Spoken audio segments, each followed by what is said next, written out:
Telle action est considérée comme chère, telle autre comme sous-évaluée. Vous vous demandez peut-être selon quels critères se permet-on de considérer qu'une valeur est bon marché ou non. C'est en tout cas la question à se poser lorsqu'on souhaite acheter un titre à un cours déterminé. Pour juger de la valorisation d'une action, plusieurs méthodes d'analyse fondamentales sont en effet à disposition des investisseurs.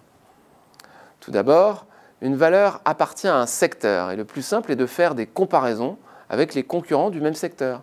Pour cela, les investisseurs regardent plusieurs ratios financiers comme le PER pour le Price Earning Ratio. Le PER donne un multiple de valorisation en rapportant la capitalisation boursière de l'entreprise avec le bénéfice net estimé.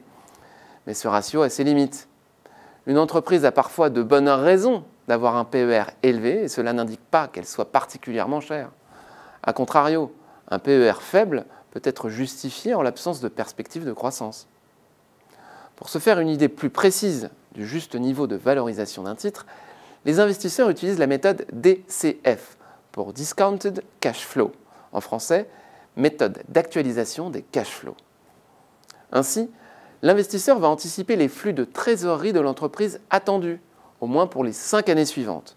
Le calcul permet d'aboutir à une valorisation actualisée des cash flows à un instant T en fonction des prévisions retenues. Les flux de trésorerie ont l'avantage de fournir une photographie assez précise sur la situation financière réelle de l'entreprise, sa capacité à générer de la trésorerie. C'est souvent plus instructif qu'un ratio comptable comme le résultat net qui intègre des provisions et autres amortissements éventuels. La méthode du DCF permet aussi de prendre en compte la rémunération des actionnaires et créanciers. Évidemment, la méthode DCF est critiquée car elle suppose de bien connaître les flux de trésorerie d'une entreprise à horizon de plusieurs années, ou en tout cas de faire des hypothèses réalistes. Certains analystes ont en effet tendance à surestimer le potentiel de croissance des entreprises. Mais pour les sociétés qui dégagent des flux de trésorerie positifs et disposent d'une bonne visibilité, cette méthode DCF reste très utilisée et peut s'adapter à différents scénarios de croissance.